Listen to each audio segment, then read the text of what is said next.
What makes you feel loved? What really satisfies you? Many years ago, a book was published called The 5 Love Languages, written by Gary Chapman. The idea behind the book is that everyone feels love in a different way. Some feel loved when you give them gifts. Some feel loved when you spend time with them. Some feel loved when you touch them. Some feel loved when you say nice things to them. Some feel loved when you serve them. I believe this works well in many of our relationships. But there's a strong caution to this. There's a strong caution to this type of ministry, and I think it's a good ministry even to know what your kid's love language is. And it's this. What if something happens to your spouse in such a way that they are unable to fulfill your love language? They're unable to do what used to be, what used to cause you to feel loved. What would be your response? You see, the reality is that many marriages end because one spouse or the other no longer feels loved.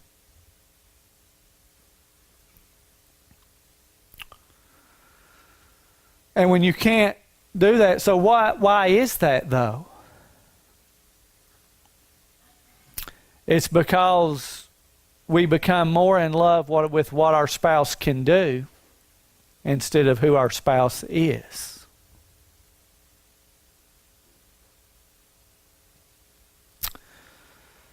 You see, if we only love them for what they can do for us, and then they can no longer do that anymore, then what will happen to that marriage? In John chapter 6, really the same question is being dealt with, but on a different level, with Jesus and those who are following Him. You see, you can begin to follow Jesus because of what He does for us. Because He provides perishable things for us. Because He gives us food, or because He gives us a house, or because He gives us some type of item that blesses our life, and we can follow Him because of that. We can love Him because of that. But the question is what happens if that's gone?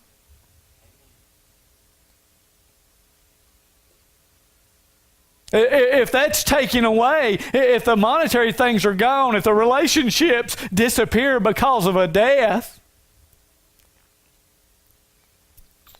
if the food's gone, if these things, they're no longer there, do we still love Him? Or will we walk away from Him? You see, if loving Him is about what His hand can do, if His hand pulls back, we may walk away.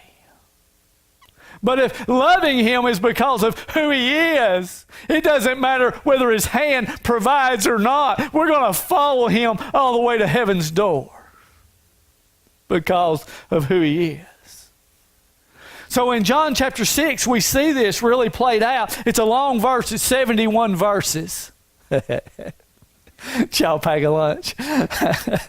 No, listen, no, I just kidding. It's 71. And you can thank Pastor Josh, because really, Wednesday night, I told the study group, I said, we're going to do 71 verses Sunday morning. And they were all a little bit like, what are you doing? And so as I was praying about it, I called Josh into the office and I said, this is what I'm thinking. And he's a little taken back, and we begin to discuss and talk. So we come to a conclusion that it wouldn't be good to do 71 verses this morning. We come to the conclusion that this morning, this is what we're going to do. We're going to do verses 1 through 15. We're going to do verses 22 through 66. Don't panic there. We'll get through it quicker than you think. And then next week, we're going to do verses 15 through 21 and verses 67 through 71. You see, this week, Jesus is dealing with the multitudes. Next week, Jesus, very specifically in those scriptures, he's dealing with the disciples, the 12 that he's training. So let's begin in chapter number 6. Let's read the first 15 verses. After these things, Jesus went over the Sea of Galilee, which is the Sea of Tiberias. Then a great multitude followed him because they saw his signs which he performed on those who were diseased. And Jesus went up on the mountain, and there he sat with his disciples. Now the Passover, a feast of the Jews, was near. Then Jesus lifted up his eyes, and seeing a great multitude coming toward him, he said to Philip, "Where shall we buy bread, that these may eat?" But this he said to test them, for he himself knew what he would do. Philip answered, 200 denarii worth of bread is not sufficient for them, that every one of them may have a little. One of his disciples, Andrew, Simon Peter's brother, said to him, "There is a lad here who has 5 barley loaves and 2 small fish, but what are they among so many?" Then Jesus said, "Make the people to sit down." Now there was much grass in the place, so the men sat down, and in number about 5,000. And Jesus took the loaves, and when he had given thanks, he distributed them to the disciples, and the disciples to those who were sitting down, and likewise of the fish. Watch what this verse says in verse 11. As much as they wanted. So when they were filled, he said to them, to the disciples, "Gather up the fragments that remain so that nothing is lost." Therefore they gathered them up. They filled the 12 baskets with the fragments of the 5 barley loaves, which were left over by those who had eaten. Then those men, when they had seen the sign that Jesus said, "This is truly the prophet who is come into the world." Look at verse 15 with me. Therefore, when Jesus perceived that they were about to come and take him by force to make him king, he departed again to the mountain by himself alone. So there's this great multitude that's following Christ because of what he's been doing among the sick people. They're following not because of who he is, but because of what he's done. But remember, John said that I'm written these things that you may believe that Jesus is the Christ, that believing you may have life. So John wrote this book so that we would believe who he is. But he demonstrates who he is by 7 signs and 7 I am statements. We've already looked at some of the signs as we worked through this book: the water to wine, the healing of the nobleman's son, the lame man at the pool of Bethesda, and today we're looking at the feeding of 5,000. And then the 7 I am statements, we'll see the first one today, and it's when Jesus says, "I am the bread of life." The purpose of the signs and the statements is so that we will believe who Jesus is, watch this, and worship him as God and not what he does. You see, there is a strong draw for mankind to worship what he does and not who he is. To want his hand and not his face. Jesus sees the great multitude, and he asks his disciples the question that he knows the answer to. He says, "Where can we buy bread?" Think about this. This group's a long way from home. They're hungry. He knows they need nourishment before they head back. He recognizes their need. And Jesus knew what he would do, but he wanted the disciples to be a part. I want you to think about this. I think this story is similar to what I've talked to you all about in India this past time. When we were in India this past week, this past summer, for those 2 weeks, when we did the services at night, they would start about 6:30, 7 o'clock, and they'd end about 11:30 that night. There'd be 2 preachers, music, and then they'd eat at 11:30. And I asked the pastor, I said, "Pastor, man, why are we eating at 11:30 at night? This is like, okay, what's going on?" And this is what he said to me. He said, in India, he said, we don't eat to enjoy. He said, in India, he said, we don't have food so that more people will come. He said, India, he said, we feed them because they're hungry. He said, they've worked all day. They're going to be in service till 11:30 tonight. They need to eat. I believe that what Jesus is doing here is not to draw a crowd, is not, listen, it is not for enjoyment, but it is to meet the basic necessity of life, food. And he is feeding them. Now, think about this with me. The answer that he gets from his disciples about where to buy bread is not much different than he got from Nicodemus.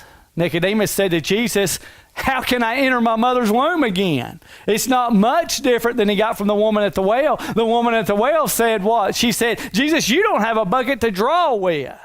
It's not much different than the lame man at the pool of Bethesda. He said, I don't have anybody to help me in.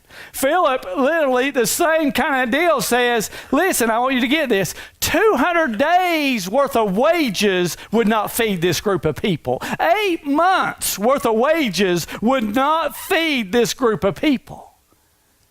So he's getting the same response. There's no way, really, is the deal. I can't do it. And then I don't know what Andrew's doing. But Andrew shows up with a lad that's got 2 fish, and listen, they would have been the size of sardines, and 5 loaves of bread that are not going to feed 5,000 people. But he shows up, and I don't know whether he's being funny, if he's being a smart aleck. But he brings it to Jesus, and he says, this is all we've got. What are you going to do with this? This is what we have. So let's think about this. Jesus says what? Make them to sit down. They all sat down. And when they all sat down, what happens? Jesus takes the bread and he blesses it. And he distributes it to the disciples, and the disciples distribute it to the men, those that are there. And this is what takes place. They eat until what? They are satisfied. Till they are full, as much as they want. And then Jesus says, take up what's left. And there's 12 baskets, and we're going to talk about those 12 baskets next week, but not this week. So think about this. Jesus satisfied them with bread, and I want you to get this, that perishes. Okay? Jesus satisfied them with bread that perishes. Now drop down to verse 22. He said, on the following day, when the people who were standing on the other side of the sea saw that there were no other boat there, except the one which his disciples had entered, and that Jesus had not entered the boat with his disciples, but his disciples had gone away alone. However, the other boats came from Tiberias near the place where they ate bread after the Lord had given thanks. When the people therefore saw that Jesus was not there, nor his disciples, they also got into boats and came to Capernaum, seeking Jesus. Man, when we're looking for Jesus, who are we looking for Jesus? I want you to think about this.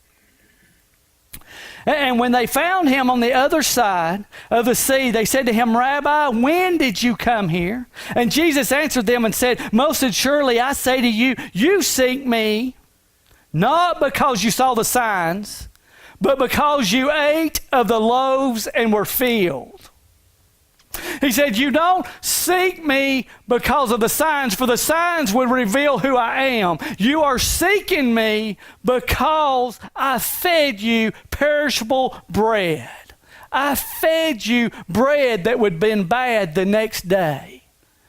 I fed you. That's why you're seeking me. Look at what he says in verse 27. Do not labor for the food which perishes, but for the food which endures to everlasting life, which the Son of Man will give you, because God the Father has set his seal on him. Then they said to him, what shall we do that we may work the works of God? Jesus answered and said to them, this is the work of God, that you believe in him whom he sent. Therefore they said to him, what sign will you perform then, that we may see it and believe you? What work will you do? Our fathers ate the manna in the desert, they said, as it is written. He gave them bread from heaven to eat. Then Jesus said to them, most assuredly I say to you, Moses did not give you the bread from heaven, but my Father gives you the true bread from heaven. For the bread of God is he who comes down from heaven and gives his life to the world. Then they said to him, Lord, give us this bread always. You see, Jesus has departed because they wanted to make him a king. When the people have found him, they've been looking for him, they found him, Jesus says, you do not seek me because of the signs. You do not seek me because of who I am. You seek me because I satisfied your hunger. And then he makes this statement, do not labor for bread which perishes. I want you to think about that statement. Do not labor for, first of all, think about this. They have been looking for Jesus. What have they been doing? They've been laboring. They've been laboring trying to find Jesus, but they've not been laboring for Jesus because of who he is. They've been laboring for Jesus because of what he can do. So he says to them, listen, don't labor for bread which perishes, which goes bad, which decays. But now wait a minute. We need to talk about this because didn't Paul teach us if we don't work, we shouldn't eat? He did, didn't he? Okay, so we've got to have food, and we've got to have a place to live, and there's certain things that we've got to have, so we must labor for things that, it's not just food that perishes. You realize everything on this earth is perishing. It all decays. It all goes bad. You know, cars are the most disappointing, aren't they? Oh, I'm sorry, David. I'm sorry, David. Can I continue, David, without offending you? Aren't they the most disappointing? The cost of them.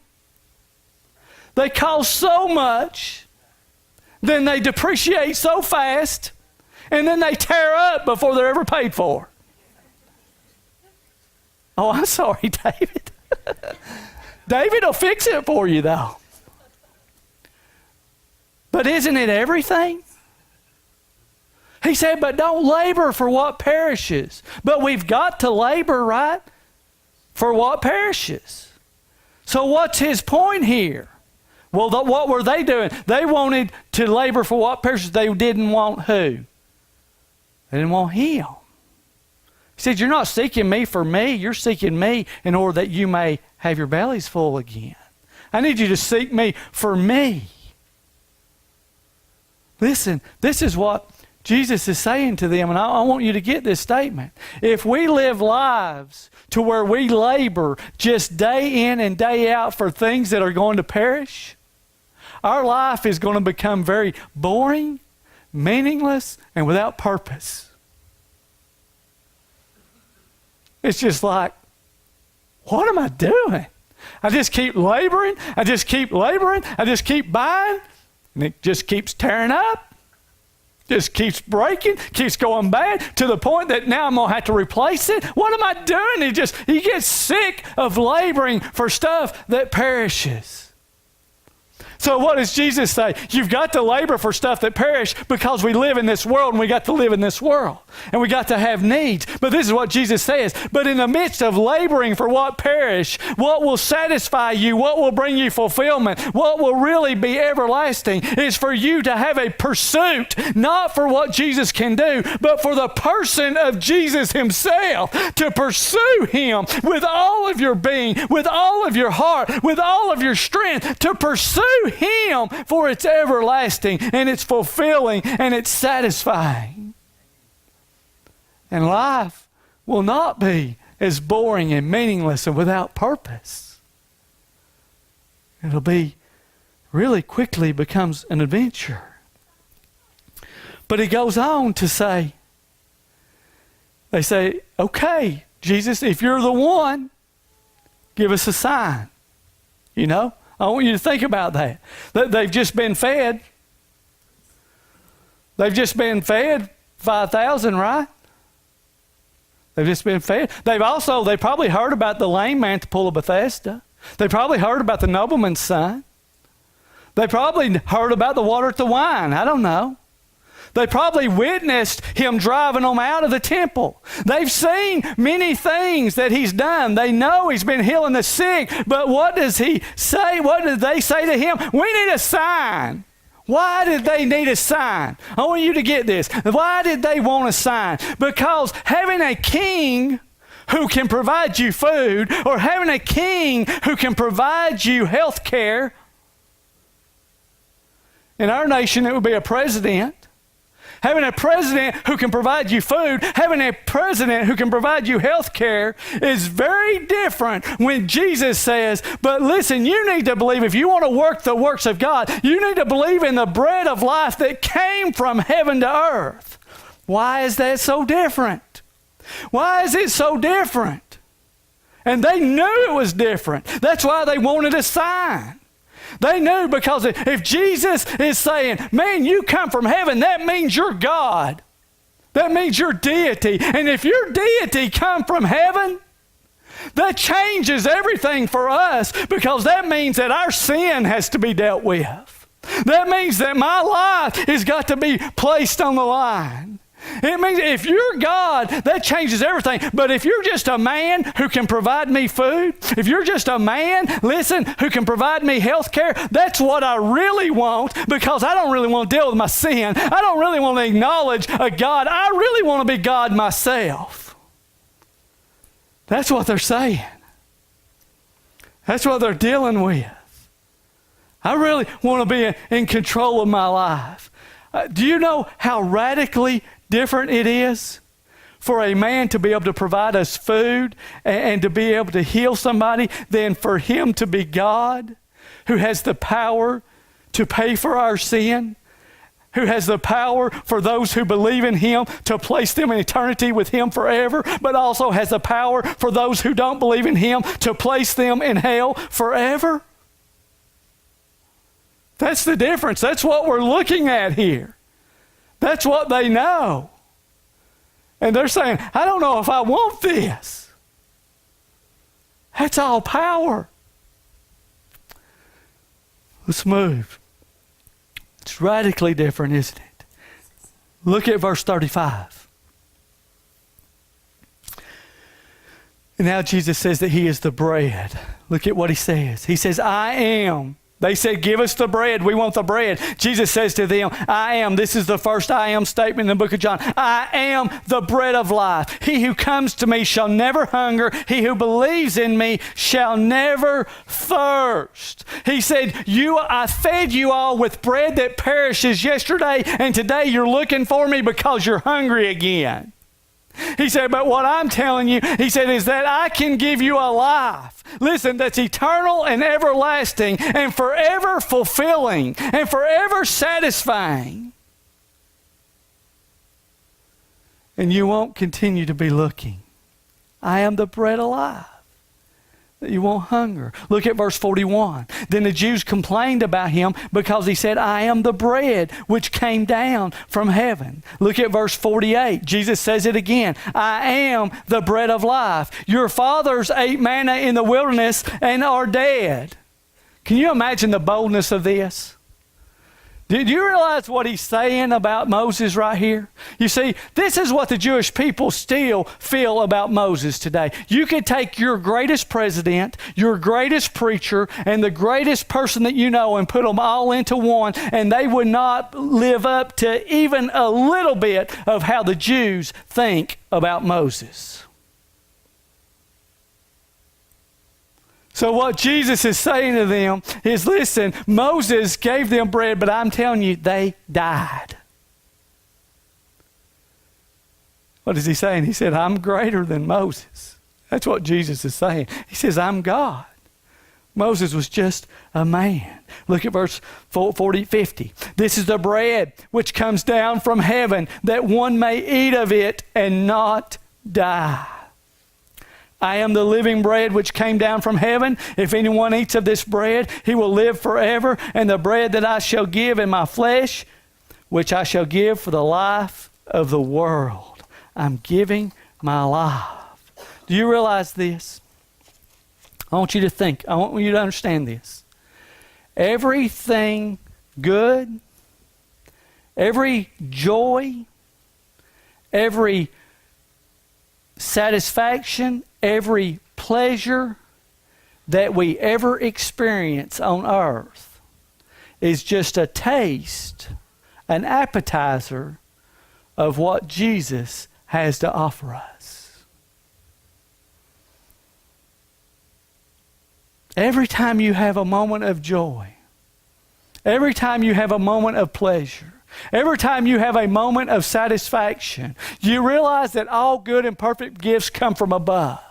And when God gives that to you and you have that moment, it ought to do this. It ought to turn our hearts toward heaven, recognizing with anticipation that one day I'm going to experience this on a way greater level than I am right now. But the trouble is, and the trouble with them and the trouble with us is so many times those good things, those satisfying things, those things that fulfill us, those pleasures, become our God.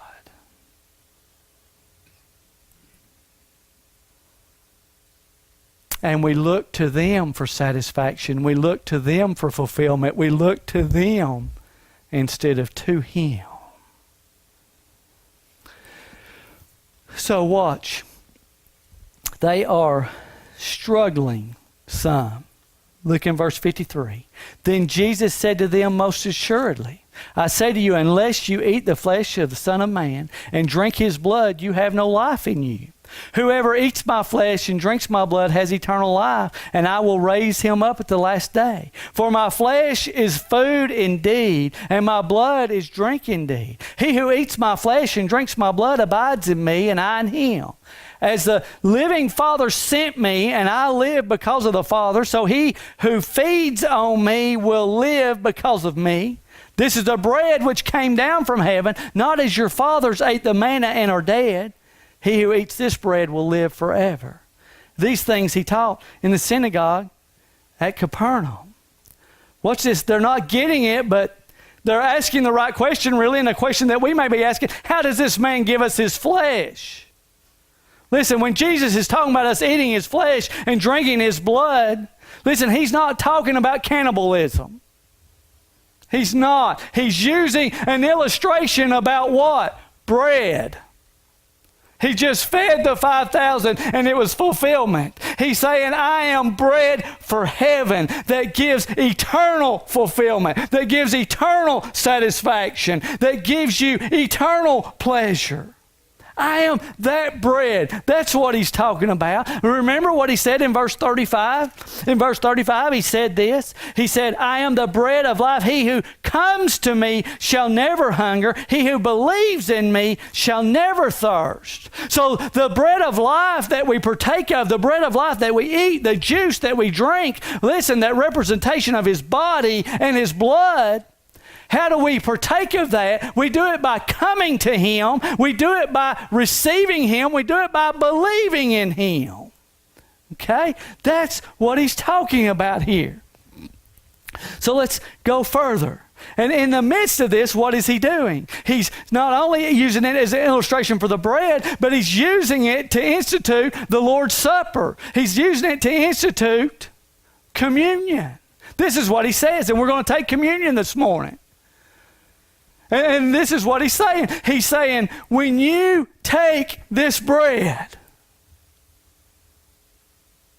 he said, you are saying, I believe that this is the bread from heaven that came to give its life to be broken in order that I, who am dead in my sins, might be alive with him. And I believe that he is God. I'm not looking for the things that he can give perishably, the things that perish. I'm looking for the things that he can give eternally.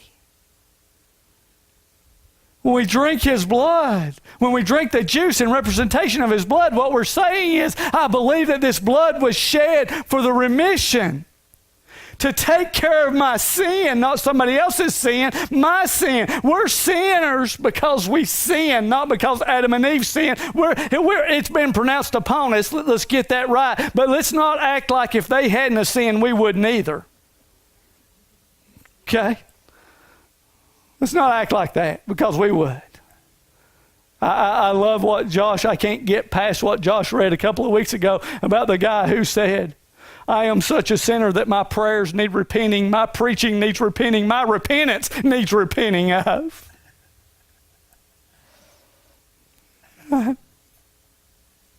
That's a sin. But he came to take care of that. The question is, I want us to look at verses 60 through 64. The question is what do you believe? Therefore, many of his disciples, when they heard this, they said, "This is a hard saying. Who can understand it?" And when Jesus knew in himself that his disciples complained about this, he said to them, "Does this offend you? What then if you should see the Son of Man ascend where he was before? It is the Spirit who gives life. The flesh profits nothing. The words that I speak to you are the Spirit, and they are life." Watch this, verse 64. "For there are some of you who do not believe." Wow. Do you believe? What does it mean to believe?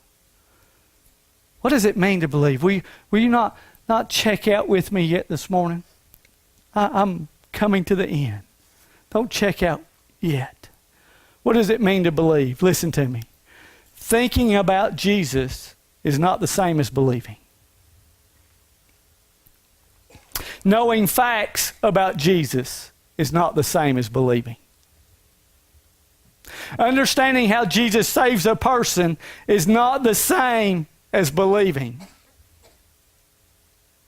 Stay with me. You got to get this. To believe is to receive him into our soul. Listen to me. To believe, it is to stake our lives on the fact that the only way for us to live is to believe in him. That without believing in him, listen, you got to get this, is to know that without him, we're dead. There's not a chance. There's another belief that I want you to get here. The other one is this. The real belief is to place all our hope on him sustaining us. What does it mean? Not only do we have to place all our faith in that, the only way that I can live is because of Jesus. That I believe who he is. The only way I can be kept and not dropped out of the hand of God into the pits of hell is to put all my hope in him sustaining me. Him carrying me all the way to heaven's door. Listen, maybe you feel a little bit troubled by this. You ought to feel encouraged. You know why? Because before this day's out, you're going to mess up and it's going to be worthy of hell. But because you believe in Jesus, listen to me, you won't go to hell.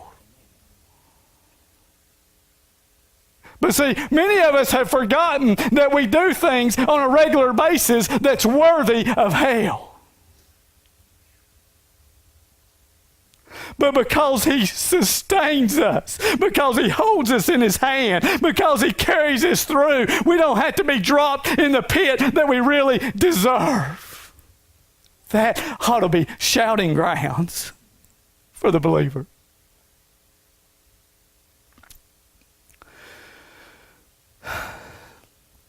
And then verse 66 is the saddest verse. I don't know. I've been trying to think about if there's a sadder verse in all of the Bible. But 66 says this: "From that time, many of his disciples went back and walked with him no more." They left. And they walked with him no more. It was done. I started this message out by declaring that if we only love what our spouse does for us, and our spouse is no longer able to do that anymore, the marriage may not make it. We got to love her, or we got to love him, regardless of what she's able to do. Because we love her. We love him, not because of what she does for us. The same thing is with Christ here. They loved him because he fed them. But the second time when he didn't feed them, and the statement was too hard for them to grasp, they walked away. When you only look to his hand, when you only want and expect those things that perish in your life, when those things are gone, you may walk away.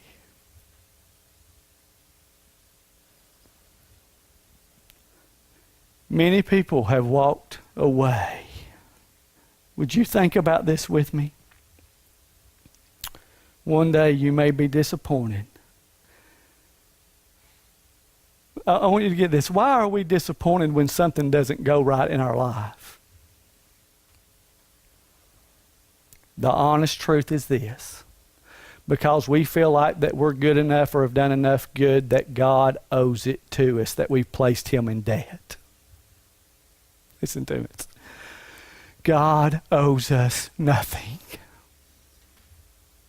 We have never done anything that contributed that He would ever owe us anything. Listen, if it's not this way, listen, do you get this?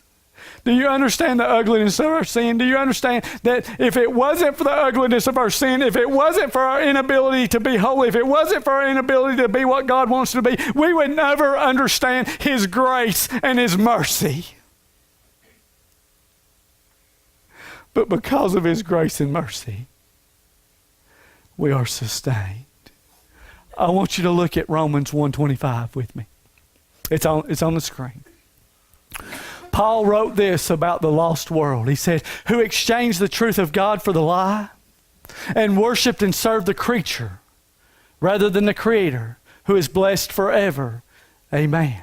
Well, would you hear me right here? Sometimes when we read this, we think about the creature being our earth and the mountains and the waters and the trees. And I'm not worshiping those things. No, let's think about the creature as being everything that God does for us.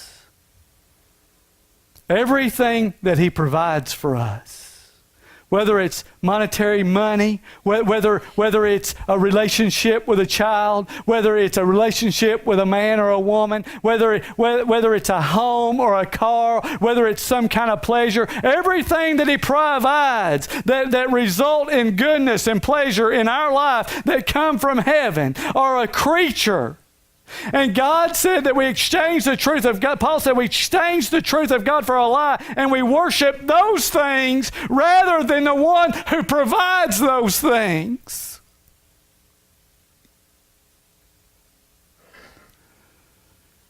Is that us today? Listen to me. I need a couple of things. I need y'all to come and get a song. And Shirley, I need you to step back there and get the juice that I didn't get brought out there. It's in the refrigerator. If you're in love with what Jesus does more than you are Jesus, and it's a big difference. For these people, it meant the difference of their eternity.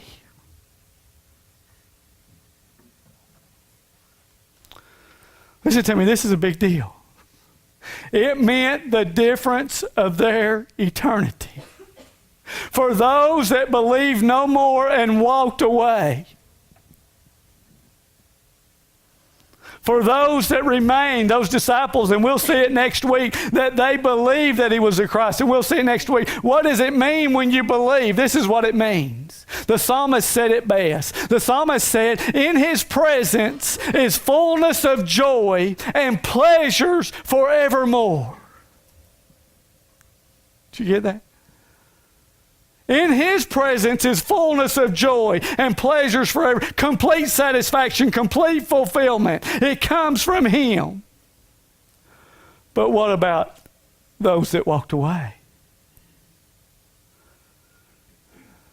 This comes, let me tell you what Chris Thomas says.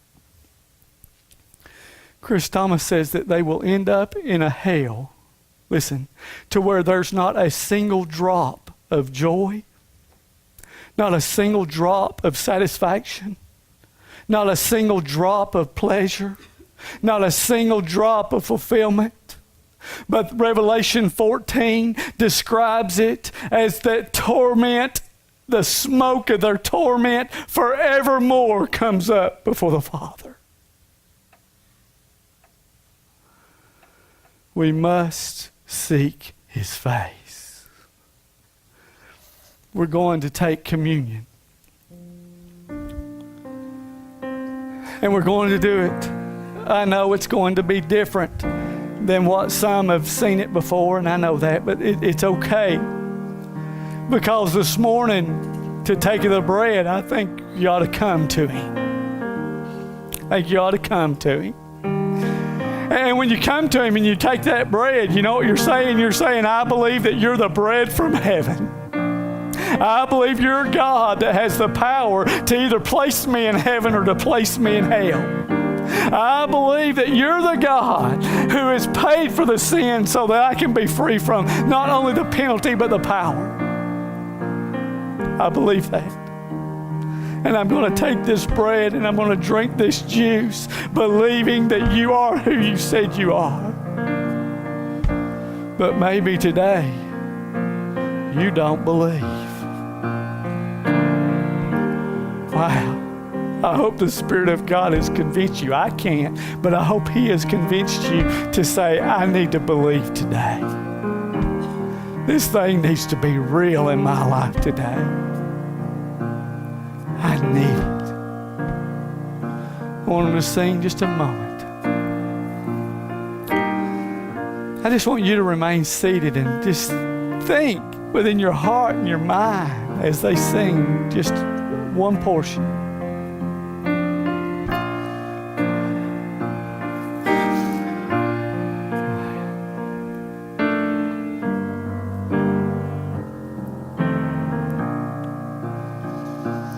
I will feast at the table of the Lord. I will feast at the table of the Lord. I won't hunger anymore at His table. Come all you weary, come and find His yoke is easy, His burden light.